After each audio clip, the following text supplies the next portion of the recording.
How to choose a synth? This is without a doubt the most common question in the world of music production. Everybody keeps asking it over and over again, and many times get no satisfactory answer. So this video should become helpful for new producers who are struggling with the choice, and the generations to come, I hope. If you're watching this video, you probably won't either. Learn synthesis from scratch, this is very common. Or maybe just sound like your favorite artist, this is common too. Or even more, you just need a preset machine that will do all the job for you. And this is perfectly fine. But maybe it's quite the opposite, you really want to dive deep into some design. Today we'll cover all these topics, at least. As a synth enthusiast myself, I already got quite a selection of hand-picked VSTs. But I will claim these are the best for everyone and you should just run and buy them right now. Most people will tell you just their favorite synths. But this may not exactly be the best fix for you. You might have different needs, preferences, and most importantly, different experience. Although you may already have a collection of synths, coming your DAW or controller. Now, because there are thousands of synths on the market, we need just simple guidelines which cover a wide variety of virtual instruments. I'll try to give some general tips and classify synths by their use and purpose.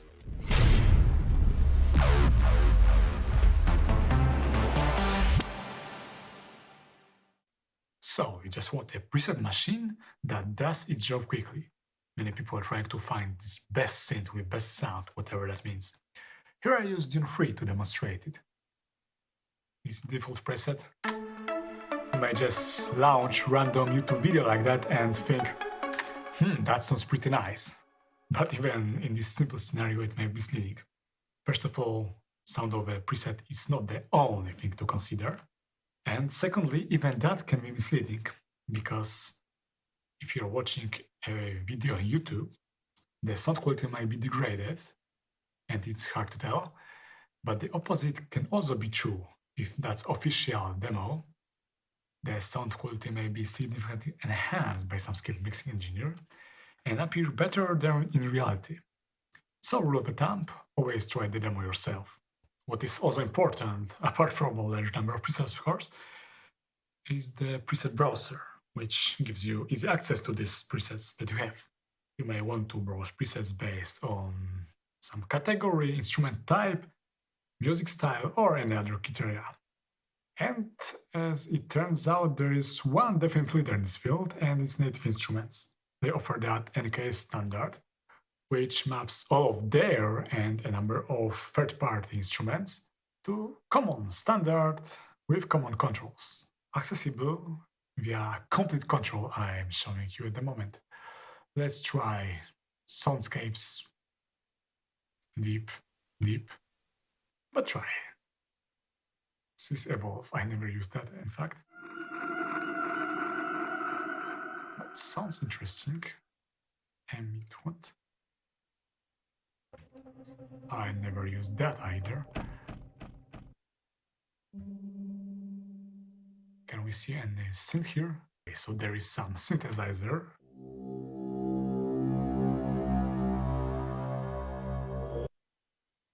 Oh, now there is their favorite flagship. My favorite and their flagship. And it all sounds about right.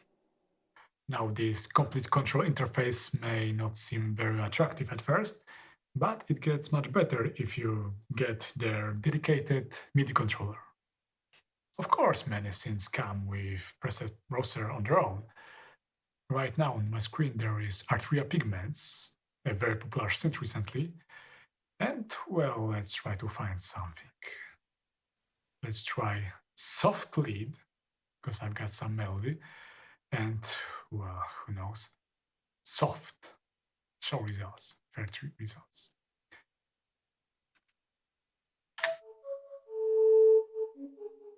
Soft lead, that could do.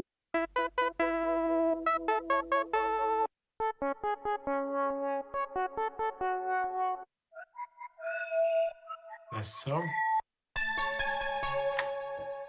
Well, in my opinion, all this could do as a soft lead, so apparently that works, and in just a matter of seconds.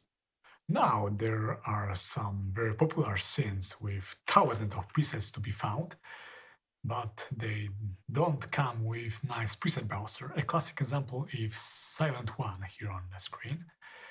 And while I've got quite a number of preset banks here, there is really no way to even make use of all of them. Because how do I know what lies within all these preset banks? I would have to load each other separately and test them, and of course, nobody has time for that. Any other options? Well, some years ago there was this awarded VIP software from Akai, and I've got that. Unfortunately, it's outdated, as you can see, or quite opposite, you can't see because of this tiny font. I've got a number of presets for third-party synths, such as Serum here, and now I can use this. Let's pick some leads. Everyone loves leads. Distorted leads. Unfortunately, it takes a long time to load in first place. Not very interesting. Let's try another. That sounds about good. Well, that's useful if you already have these maps tagged for you. You may find them somewhere in the internet. VIP used to come with some of the Akai controllers, so you may already own it as well. But otherwise, this software is no longer supported and was a dead end to begin with. Secondly, you just want to sound like everyone else, or like your idols from 80s, whatever. As it turns out, many people only want to recreate the old sound and are not interested in some kind of advanced sound design. Besides, some sounds just work, so everyone sticks to them anyway. For instance, if you need a classic bass, pick a Moog, or one of countless Moog emulations or a clone. Here, it's a Monarch from Native Instruments, and it's just a recreation of Minimoog Model D from 70s. It has only 3 simple oscillators, 1 filter, 1 modulation target, or 2, and that's it. I use Monarch only for low basses, and it does its job wonderfully. It is very common among developers to create just clones of old classic synths. The Moogs I mentioned, all the stuff from Roland, Juno, Jupiter, a number of boutique synths, as well as classic Yamaha DH7, which originally was used only as a preset machine. So surely you can find something for yourself. Then you may want to do some advanced sound design. Actually, many developers strive to come up with the most advanced and complex modulation engine possible. One popular example is Avenger, and so is Rapid, and also FM, which I reviewed not long ago. For many synths, the very advanced modulation engine is the main selling point, and is becoming more common in recent years. Arturia Pigments 3 is one of their recent developments, and it's, on the one hand, pretty much feature complete. That is, you could do with it anything you could do with any other conventional synth. And, on the other hand, it all fits in a nice streamlined interface, which is easy to use. Remember, though, that it is a CPU hog. Very complex synth often use a lot of system resources, so if your computer is not very powerful, it might be just not worth it. Now, if you're serious about sound design without limits, you should consider one of modular environments. They are very popular recently. Softube Modular, VCV Rack, Multiphonics, and of course the one that I use, Reactor Blocks.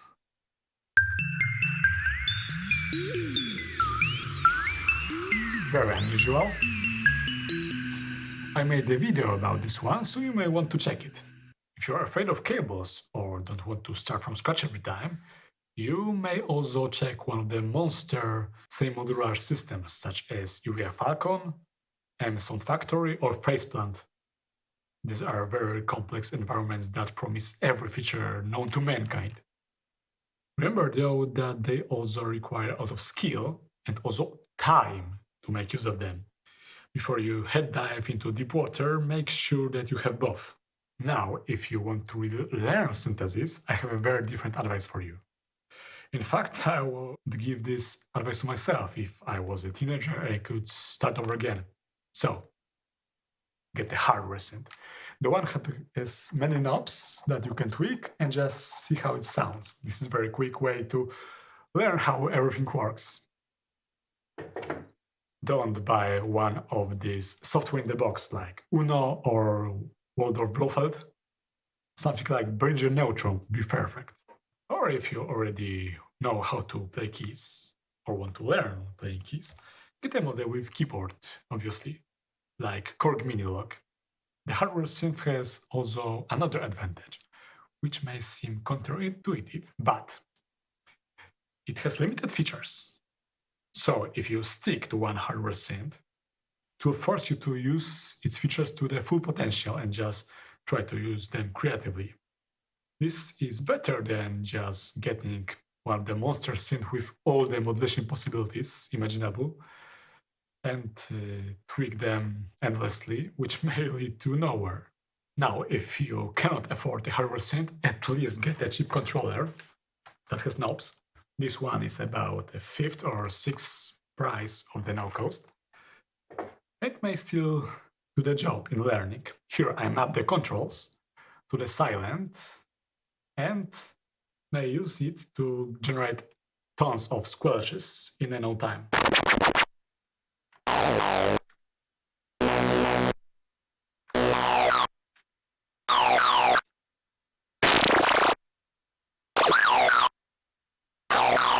See, a new sound every second.